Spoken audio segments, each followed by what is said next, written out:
আসসালামু আলাইকুম বন্ধুরা, আজকে আমি রান্না করব ঢেঁড়স চিংড়ির ঝোল তরকারি। ঢেঁড়স আবার ঝোল রান্না করে কিভাবে? এটা তো পিচ্ছিল তরকারি, কিন্তু আমার মতো রান্না করলে দেখো একটু পিছলা পিছলা হবে না। খুব সুন্দর একটা কালার এসেছে আমার তরকারিতে। দেখো কি সুন্দর রান্না করেছি। ঝোলটাও কেমন পাতলা, একটু পিচ্ছিল হয়নি। আমি এভাবে করে ঢেঁড়স রান্না করি চিংড়ি মাছ দিয়ে, এবং খেতেও ভালো লাগে। এখন আমি মূল রান্নায় যাব। ঢেঁড়সগুলো আগেই আমি লবণ মাখিয়ে রেখেছি এবং এভাবে কেটে রেখেছি বড় বড় করে চিংড়ি মাছ। ঢেঁড়সে আমি আলুও দিব। আলুতেও আমি লবণ মাখিয়ে রেখেছিলাম। এখন কড়াইতে তেল দিয়ে দেব। তেল দিয়ে মাছটা আমি একটু লাল করে ভেজে নেব। সব উপকরণই আমি একটু হালকা ভেজে নেব। আলুও ভেজে নেব, ঢেঁড়সও ভেজে নেব, তাহলে ঢেঁড়স আর পিচ্ছিল হবে না। আমার মতো এভাবে রান্না করে খেয়ে দেখবে, একটু পিচ্ছিল হবে না তরকারি। মাছে আমি একটু লবণ মাখিয়ে নিলাম। এবার আমি মাছগুলো ভেজে নেব, কড়াইতে দিয়ে দেব।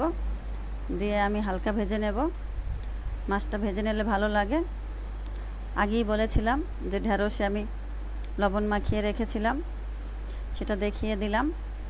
মাছগুলো আমি একটু লাল করে ভেজে নেব, নয়তো মাছের একটা গন্ধ আছে, ভালো লাগবে না খেতে। দেখো আমার মাছ ভাজা প্রায় হয়ে গিয়েছে। এখন আমি মাছগুলো তেল থেকে উঠিয়ে নেব। এক এক করে সব মাছগুলো উঠিয়ে নিচ্ছি। এরপরে এই তেলেই আমি আলুগুলো ভেজে নেব। এখন আমি আলু দিয়ে দেব। আলুগুলো আমি লাল করে ভেজে নেব। ছোট ছোট করে পাতলা করে কেটে নিয়েছিলাম, যেহেতু ঢেঁড়স সিদ্ধ হতে বেশিক্ষণ সময় লাগে না, সেই হিসাব করে আলুগুলো আমি ছোট ছোট করে কেটে নিয়েছি পাতলা করে। আলুগুলো আমি লাল করে ভেজে নেব।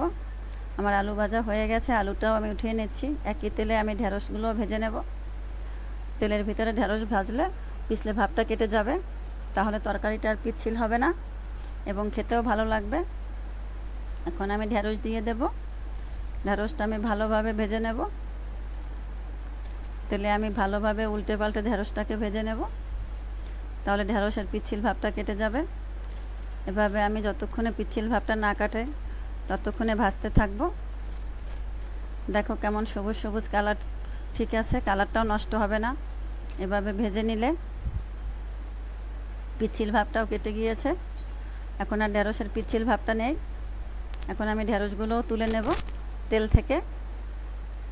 তেল ঝরিয়ে আমি ঢেঁড়সগুলো তুলে নিচ্ছি। এভাবে সব কিছু ভেজে নিলে ঢেঁড়সটা আর পিচ্ছিল হবে না এবং তরকারির ঝোলটাও পাতলা থাকবে, পিচ্ছিল ভাব থাকবে না। এর ভিতরে আমি কাটা পেঁয়াজ দিয়ে দেব। একই তেলে আমি রান্না করব, যেহেতু তেল আমি বেশি দিয়েছিলাম, সব কিছু ভাজবো সেজন্য। এখন আমি পেঁয়াজটা ভেজে নেব। একই তেলে রান্না করব, আমি পেঁয়াজটা একটু হালকা ভেজে নেব।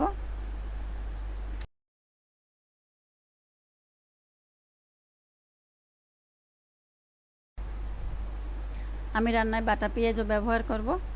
এখন আমি বাটা পেঁয়াজ দিয়ে দেব। আমার পেঁয়াজটা লাল হয়ে আসছে। এখন আমি বাটা পেঁয়াজ দিয়ে দিচ্ছি। সামান্য আদা বাটা দেব, সামান্য রসুন বাটা দেব।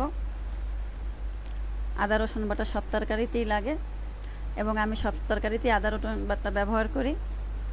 অল্প পরিমাণে দিলেই হবে, নয়তো বেশি দিলে আবার গন্ধ হবে। স্বাদ মতো লবণ দিয়ে দিচ্ছি। এখন আমি মশলাটাকে একটু কষিয়ে নেব। দিয়ে দেব একটু পানি। পানি দিয়ে ভালোভাবে মশলাটা কষিয়ে নেব। যেহেতু আমার পেঁয়াজটা বেশি লাল হয়ে গিয়েছে, সেজন্য পানি দিয়ে দিলাম। দিয়ে দেব হলুদের গুঁড়া, স্বাদ মতো মরিচের গুঁড়া দিয়ে আমি মশলাটা ভালোভাবে কষিয়ে নেব নেড়েচেড়ে। ঢেঁড়স এভাবে রান্না করলেই ভালো লাগে, সব সময় তো ভাজাই খাওয়া হয়।